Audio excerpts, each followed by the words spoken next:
মোর কাছে। দারুণ একটা গানের পর এবার আমরা আমাদের অনুষ্ঠানের একটি বিশেষ ঘোষণায় যাব। হ্যাঁ, প্রতি বছর যে ঘোষণাটির জন্য আমাদের অফিসের সবাই থাকে অধীর আগ্রহে। কিন্তু স্যার এক্ষুনি তো এমপ্লয়ি অফ দ্য ইয়ারের ঘোষণা দিবে, দেখবেন স্যার আপনিই পাবেন। আপনাকে কিন্তু আমার লেখা স্পিচটা খুব ভালো মতো পড়তে হবে স্যার। আর সেই ঘোষণাটি হলো এবারের এমপ্লয়ি অফ দ্য ইয়ার। সেরা সেই কর্মকর্তাটির নাম কি সেটি ঘোষণা করবার জন্য মঞ্চে আমন্ত্রণ জানাচ্ছি আমাদের এমডি স্যারকে। Sir please.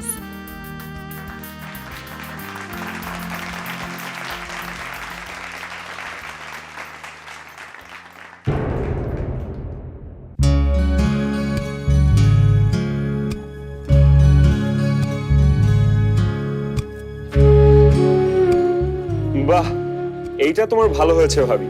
বেডরুমটা কি পুরো একটা অফিস বানিয়ে ফেলেছো। আর পাকামো করতে হবে না। ভাবি আরেকটা কাজ করে দাও না। কি রে?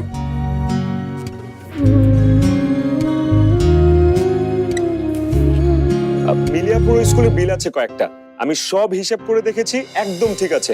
তুমি জাস্ট কয়েকটা সিগনেচার করে দাও। খুব খাটছিস না স্কুল নিয়ে, দেখিস পড়ালেখার উপর যেন আবার। ভাবি আমার দিকে তাকিয়ে দেখো, আমি অনার্স থার্ড ইয়ারে পড়ছি। 2 বছরের স্টাডি ব্রেক আছে, কিন্তু তাতে কি? আর 1 বছর পরই তো বেরিয়ে যাব। এখনো কি পড়ালেখা নিয়ে কথা বলা তোমার শোভা পাচ্ছে? জানিস না, পড়ালেখার ব্যাপারে মায়েরা সবসময় ছেলেদের বলতে পারে।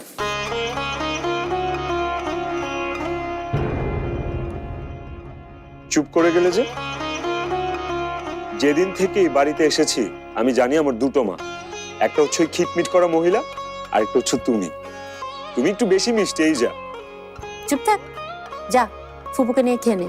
তুমি? কাজগুলো সেরে পরে খাবো।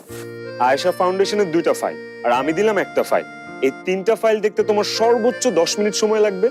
কিন্তু আমি জানি 10 মিনিট পরেও তুমি খেতে আসবে না। তুমি খাবে ভাইয়া এলে ভাইয়াকে সঙ্গে নিয়ে, তাই তো? আই গেলি এখন তুই? যাচ্ছি যাচ্ছি। তবে ভাবি তোমাকে নিয়ে নিশ্চয়ই কোনো নাটক লেখা হবে। তার নাম হবে পতিব্রতা মহিষী সাম্যরাখ্যান। আই এবার কিন্তু তুই আমার কাছে চড় খাবি। মানো না ভাবি, তোমার চট তো আমার জন্য আশীর্বাদ। তোকে আশীর্বাদ করতে চড় মারতে হবে কেন? তুই অনেক বড় হ, এমন মানুষ হব যেন সবাই উদাহরণ দেয় তোর নাম দিয়ে। ঠিক তোমার মতো।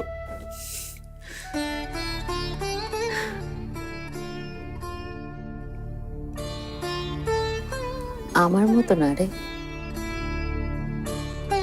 পৃথিবীতে আমার মতো অসম্পূর্ণ মানুষ যেন আর কেউ না হয়।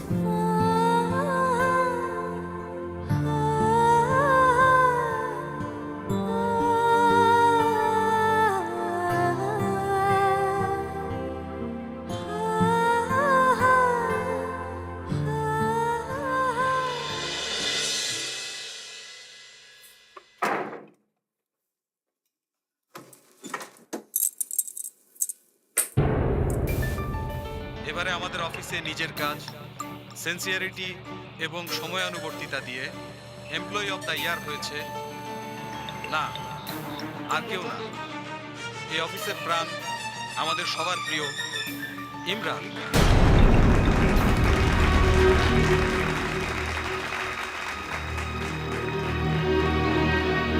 কিছু বলবেন আপনি? মৌ, কি? মৌ